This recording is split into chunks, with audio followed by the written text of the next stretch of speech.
Hamba Allah teman-teman sekalian, di sesi lalu kita telah membahas tentang konsep hidup manusia versi Al-Quran,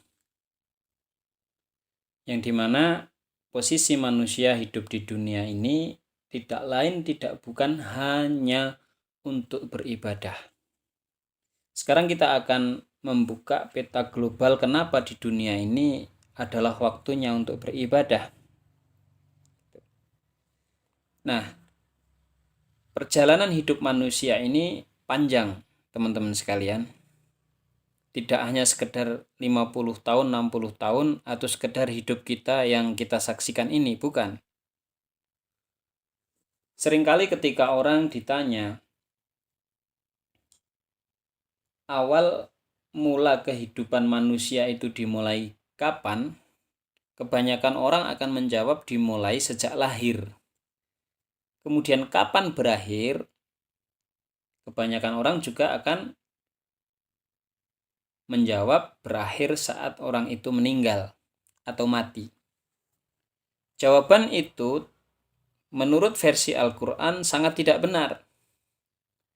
Karena perjalanan hidup manusia itu melalui 12 fase.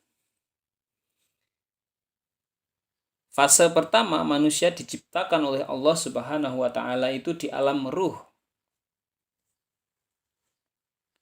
Kemudian ruh itu ditiupkan oleh Allah Subhanahu wa taala ke dalam janin yang ada di dalam kandungan. Kemudian manusia memasuki fase kedua dari kehidupannya, yaitu di alam kandungan. Kemudian setelah 9 bulan ada di dalam kandungan, kurang lebih lahirlah ke dunia ini. Dia di dunia akan diuji oleh Allah dengan berbagai macam ujian.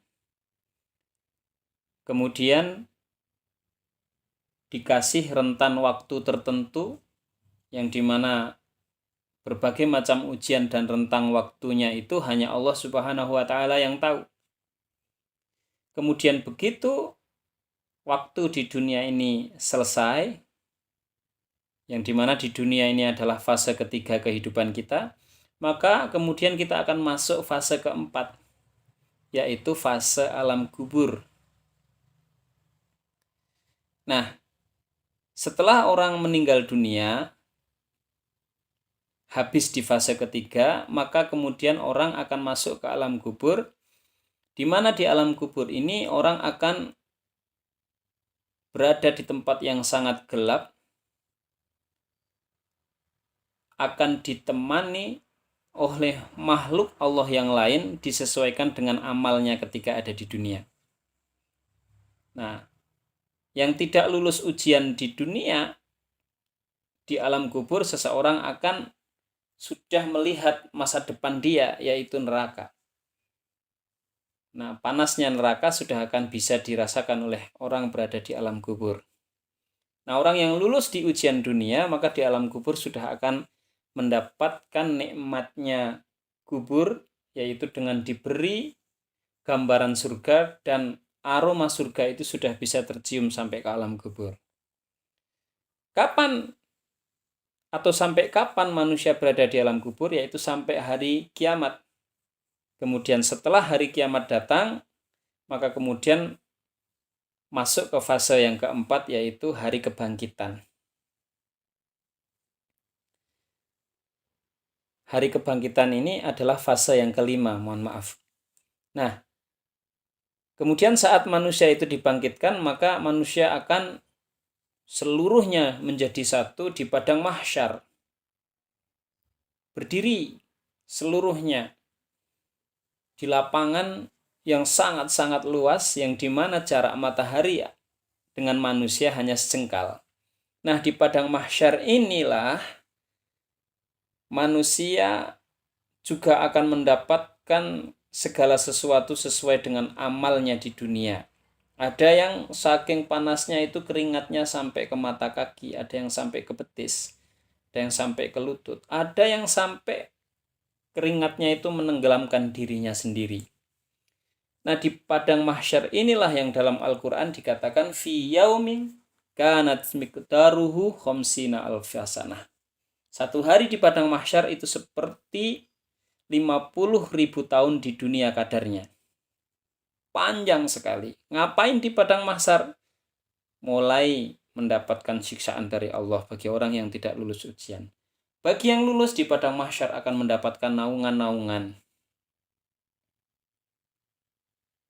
Kemudian di padang mahsyar ini manusia merasa sangat panas menunggu datangnya Allah Subhanahu wa taala. Sampai nanti Allah datang kemudian memberikan syafaat kepada orang-orang yang berhak mendapatkan syafaat, yaitu orang-orang yang lulus ujian di dunia. Yaitu syafaat ini adalah fase ke-6. Kemudian orang yang selanjutnya akan memasuki fase yang ke-7, yaitu fase hisab. Ya, manusia akan dihisab sesuai dengan amalnya masing-masing. Kemudian fase yang ke-8, manusia akan mendapatkan catatan amalnya masing-masing. Kata Allah, wa amma man utiya kitabahu biyaminihi fasawfa yuhasabu hisaban yasira. Nah, yang diberi catatan amal dari tangan kanannya akan mendapatkan hisab yang enak. Wa amma man utiya kitabahu wara'a dhahri fasawfa yad'u subura. Barang siapa yang mendapatkan catatan amalnya itu dari tangan kirinya, maka orang ini akan mengatakan celaka. Lah saya, orang ini akan mengatakan, waduh, orang ini akan merasakan kegelisahan yang luar biasa. Kemudian fase yang ke-9 adalah mizan. Setelah orang itu dihisab, kemudian akan ditimbang satu persatu. Kemudian setelah orang mengalami masa mizan di fase ke-9 ini, maka akan memasuki fase yang ke-10, yaitu haud atau telaga. Rasulullah Shallallahu Alaihi Wasallam menunggu kita di sana. Orang-orang yang beriman, bertakwa, berwudu, wajahnya cerah, kemudian akan menjumpai Rasulullah, kemudian minum di air telaga itu. Bagi orang-orang yang minum di air telaga itu, maka tidak akan lagi merasakan haus selamanya. Bagi orang-orang yang tidak lulus ujian di dunia, maka orang akan melewati telaga itu tanpa meminumnya sedikit pun. Kemudian akan memasuki fase yang ke-11, yaitu sirat. Sebuah jembatan yang akan mengantarkan manusia ke gerbang surga. Nah, sirat itu dalam riwayat-riwayat seperti rambut yang dibelah menjadi 7.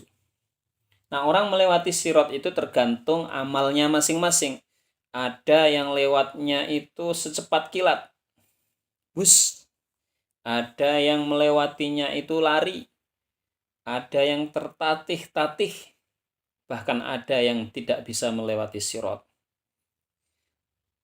Persis seperti orang ketika harus menyeberangi sungai, itu tergantung kondisinya, apakah dia punya helikopter. Kalau dia punya helikopter, ya tinggal terbang.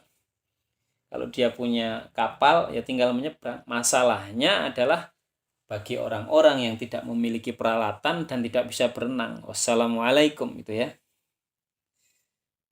Nah, bagi orang yang tidak lulus di sirat ini, ya, di fase ke-11 ini dia akan memasuki fase ke-12, yaitu neraka. Bagi yang lulus di sirat itu, kemudian dia akan memasuki fase yang ke-12-nya itu, yaitu masuk ke dalam surganya Allah. Nah, maka itulah peta perjalanan manusia, yang dimana kita di dunia ini adalah fase yang sangat pendek, fase yang ketiga. Oleh karena itu, kita harus mempersiapkan diri tentang fase-fase ini. Tutup lembaran lama yang kita itu memikirkan bahwasanya awal dari kehidupan ini kelahiran dan akhir dari kehidupan ini adalah kematian.